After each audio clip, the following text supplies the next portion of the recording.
What's going on, guys? This is Paul with Bearcat Warehouse. Today I'm going to do a beginner's guide for the SDS100.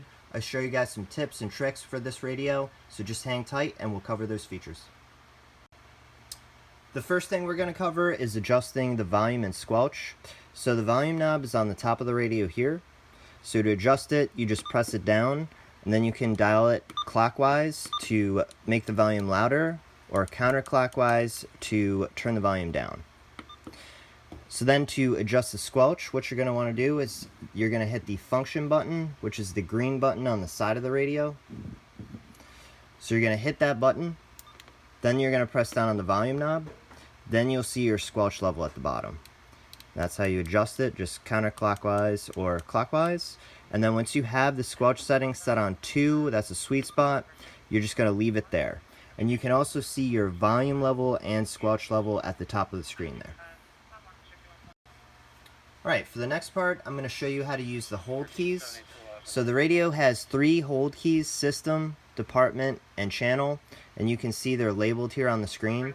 So this is the system, this is the department, and this is the channel. So if you want to put a hold on something, you can hit department, and that's going to lock in that department. So for instance, this is Howard County Police Dispatch 2, so that's going to lock it right in on that. So to remove that, you can just hit that button again, and that's going to remove it. So let's say you want to find something specifically. So the system, if you put that on hold, and then you hit this key again, you can now dial using the volume knob all the systems you have. And that's the same with the department. We can now hit the department key once the system's locked in. Once that's locked in, we can dial through all the departments we have.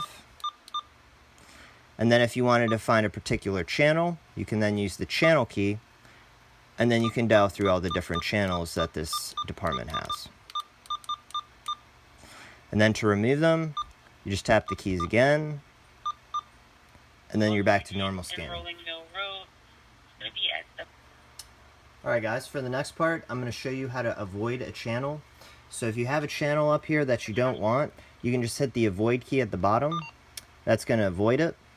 So if you wanted to permanently avoid it, you would just double tap this key, and you'll see there it says permanent avoid. It's kind of fast, but that'll get rid of it permanently. If it's a temporary avoid, it's only going to get rid of it until you turn the radio off and on. If it's permanent, it will be permanently avoided. So to bring that back, you can go into the menu, go to Manage Favorites Lists,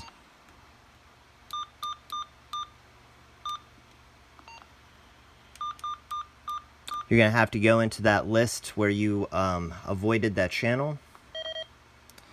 So you don't have anything avoided on there.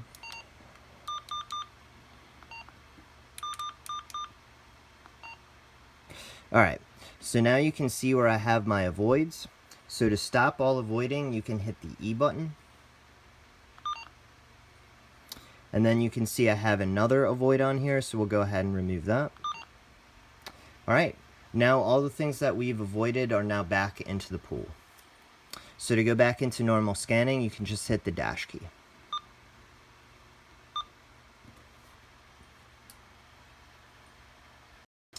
Alright, and the last thing I'm going to show you guys is how to adjust the service types. So you're going to start off by hitting the menu button. Then when you're in here, you're going to dial down till you see select service types. You're going to press down on the volume. Now all the service types that you have applicable to your favorites list are going to show on or off here. If you have dashes in here, that means that you don't have that type of service type in your favorites list. So for instance, if we wanted to just turn fire off so we only hear police, you can just hit the E button or press down on the volume knob to toggle it on or off. So now you can see we only have the police dispatch on, and if that's what you want, you can just hit the system key, and that's going to take you back to normal scanning. Alright guys, well, that's going to wrap us up today. I hope you enjoyed the video, and I hope this helps some people out. As always, you can call on us if you need some help. If you want to buy one of these products, we can always program it for you. We offer an extended warranty and a whole bunch of other goodies. So I'll catch you guys in the next video.